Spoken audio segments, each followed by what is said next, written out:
Listen to me now. Listen with every ounce of your being. Do not drift. Do not let distractions steal your destiny. I am about to reveal a law that governs your life, whether you know it or not. It is the law of attraction.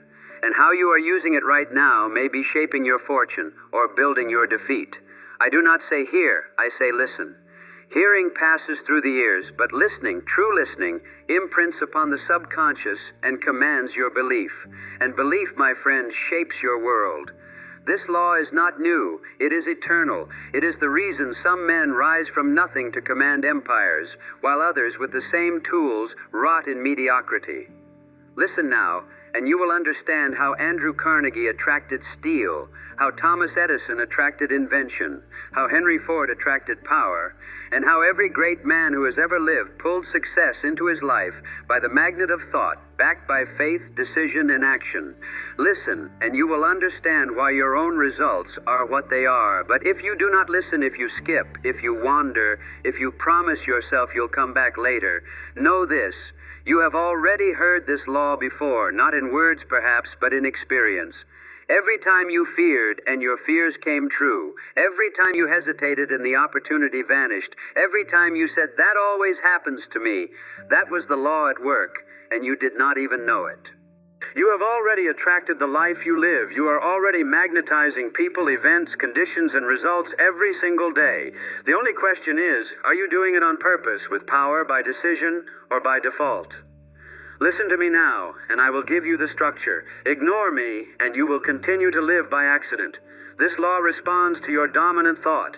It obeys emotion. It answers repetition. It cannot be bribed. It cannot be tricked. It cannot be silenced. And if you listen to this entire instruction, if you give me your full mind, I will teach you how to use it deliberately, how to aim it like a rifle, and how to gain everything you truly want. You may never hear this truth again, not with this clarity, not with this force, not with this conviction. And one day you will remember this moment, and you will either say, "That was the hour I began to live," or "That was the hour I walked away from everything I could have had." The difference will be whether you listened or not. So listen. Listen as if your freedom depends on it, because it does. Listen as if your fortune depends on it, because it does. Listen as if your time is running out, because it is. Listen with urgency, with stillness, with full obedience. I promise you this: once understood and applied, this law will bring into your life everything you truly desire. Whatever you hold in your mind consistently and with emotion, you will attract into your life. This is not theory, this is law. Thought held long enough and felt deeply enough will move the unseen forces to shape your reality. It will attract the people, circumstances, conditions, and results that match its tone. What you think about, you move toward. Thought is the seed of all achievement, not merely a passing notion, but thought backed by faith, obsession, and repetition. The man who rules his thought rules his life. The man who drifts in thought drifts in life. Thoughts are not illusions. Thoughts are things. They are spiritual forces wrapped in vibration, carrying the same power that builds empires or ruins them. If you wish to control your results, you must first command your thinking. You must not think casually. You must not entertain thoughts of defeat and expect success. You must not think fear and expect courage. Whatever you dwell upon internally, you will see externally. The world you live in is a mirror of your inner dialogue. Every material success began with thought. Every invention, every fortune, every movement, every towering life achievement first existed in the invisible form of an idea, magnified by belief and confirmed by decisive action. The thought came first. It was held, repeated, obsessed over until it materialized. Idle thoughts produce idle lives. Vague desires attract nothing. Scattered attention is like scattering seeds in a storm. They will never take root. If your mind is undisciplined, your results will reflect it. If you think on lack, poverty, limitation, and fear, you are attracting their presence with every repetition. Controlled attention is the hidden discipline of the successful, the ability to hold one thought, one desire, one image with absolute focus, to refuse all contrary impressions, to speak of it, think of it, write of it, until it becomes fixed in the subconscious. Then, and only then, does the world begin to respond. Do not mistake this for fantasy. The law of attraction is not whim, it is not daydreaming, it is not idle wishing. It is definite thought backed by definite purpose. It is mental obedience, emotional focus, thought that burns, desire that does not leave, and belief that walks forward even when the path is invisible. Thomas Edison did not hope for the electric light. He saw it in his mind. He thought of it day and night. He visualized it. He believed it was possible, even when the world called him foolish. He held that thought like a man holding fire. After 10,000 attempts, he drew the result into his hands. That is the power of held thought. Thought alone is not enough, but thought is the beginning. It is the spark, the foundation, the architect's plan, the blueprint of destiny. Without it, nothing begins.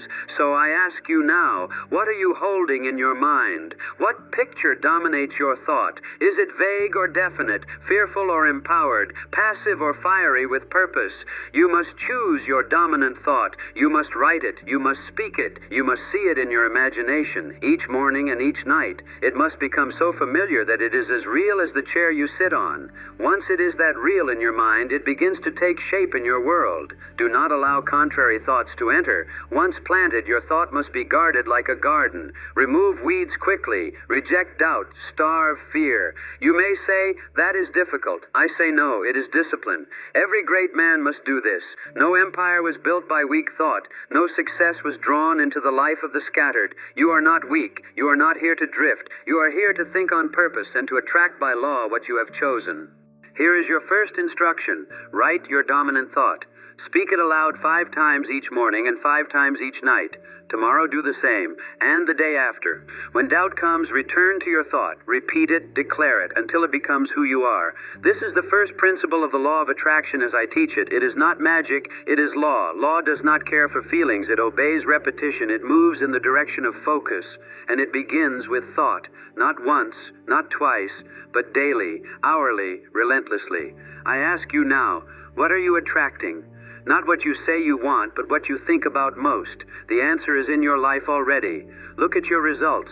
They reflect your inner conversation. If you desire change, begin where all power begins, with thought.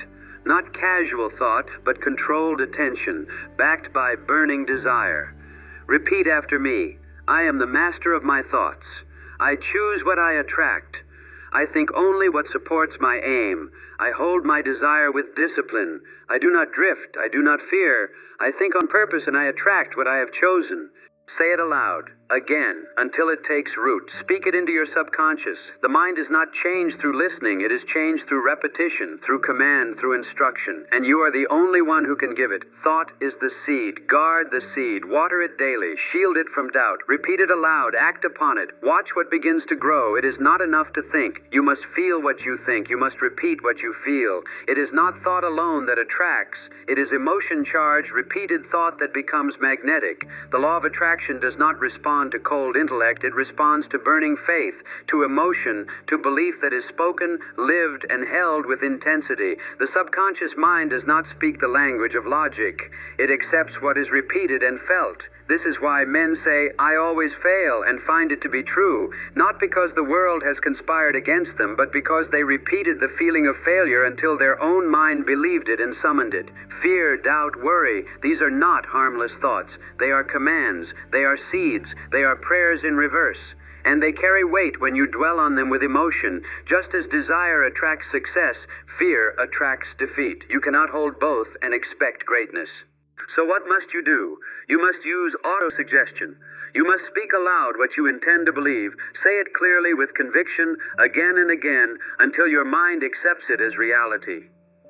You do not wait to believe, you repeat to believe. That is the method of all transformation. Do not say, I hope to succeed. Say, I am a man of success. I attract strength. I attract opportunity. I attract belief. I am becoming everything I have decided to become. Speak it with energy. Speak it when you rise. Speak it before you sleep. Speak it when you feel fear. Speak it when you feel weak. That is when it matters most. Repeat this. I attract success by thinking success. I become wealth by thinking wealth. I draw strength by thinking strength. My thoughts, felt with emotion, shape my reality. The subconscious responds to tone. That tone is emotion. You must not only speak it, you must feel it. Your declaration must stir your soul. It must sound like a man who believes, not a man who hopes. Let me show you the law in action. Henry Ford, when told his vision for the V8 engine was impossible, did not accept defeat. He held the belief. He repeated the command. He felt the truth of it in advance. His engineers said it could not be done. He said, do it anyway, and they did. That is the law at work.